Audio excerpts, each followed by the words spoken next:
কোনো এক জঙ্গলে একদল শেয়াল বাস করত। তাদের মধ্যে একটা শেয়াল ছিল খুবই ধূর্ত। একদিন সে খাবারের খোঁজে এদিক ওদিক ঘুরে বেড়াতে থাকে,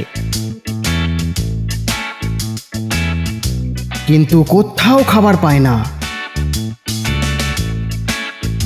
অবশেষে কোনো উপায় না দেখে সে জঙ্গল থেকে বেরিয়ে পড়ে এবং সোজা গ্রামের দিকে এগিয়ে যায়।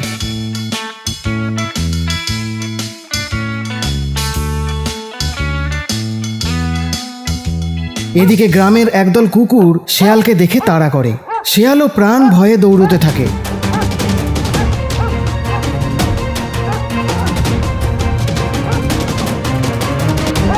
এইভাবে কিছুক্ষণ দৌড়ানোর পর শেয়াল একটা ধোপাখানায় ঢুকে পড়ে, আর সেখানে ছিল গামলা ভর্তি নীল জল।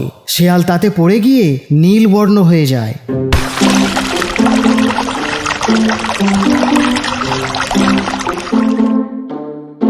কুকুরগুলো তাকে দেখে আর চিনতে পারল না।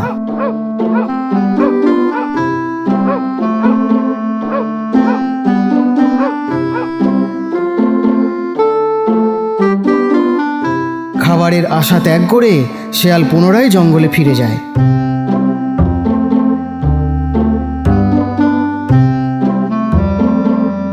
নীলবর্ণের এমন অদ্ভুত প্রাণী বনে কেউ দেখেনি, আর তাকে কেউ চিনতেও পারল না।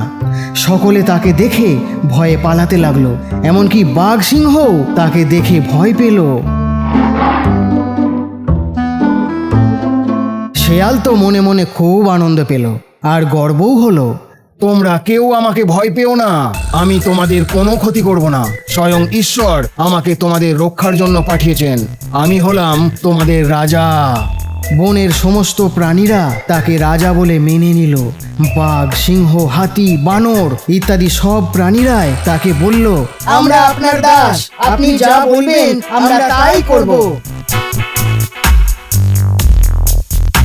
এরপর সমস্ত প্রাণীরা শেয়ালকে শিকার ধরে এনে দেয়, আর সে মহানন্দে আহার করে।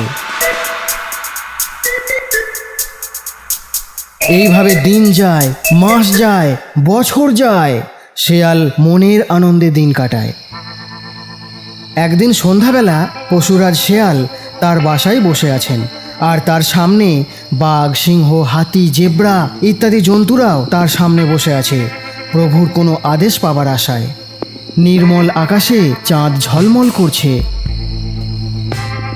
জ্যোৎস্নায় ভরে গেছে বনপ্রান্তর। এমন সময় দূরে শোনা গেল একদল শেয়ালের হুক্কা হওয়া ডাক। শেয়াল মহারাজ সেই ডাক শুনে সব ভুলে গেল বনের জন্তুরা তাকে রাজা বলে মানে।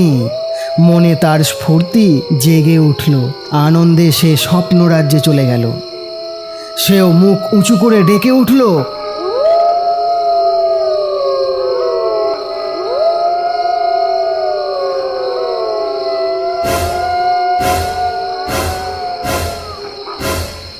মহারাজের এই বিখ্যাত ডাকেই সবাই জেনে গেল সে একটা শেয়াল। এটা শুধু যে জন্তুদের লজ্জা তা নয়, এটা সমস্ত জঙ্গলের লজ্জার কথা যে তারা একটা শেয়ালকে জঙ্গলের রাজা বলে মেনে নিয়েছিল। সাথে সাথে পশুরা তার ওপর লাফিয়ে পড়ে তাদের দাঁত আর থাবা দিয়ে তার শরীর ছিন্ন ভিন্ন করে ফেলল।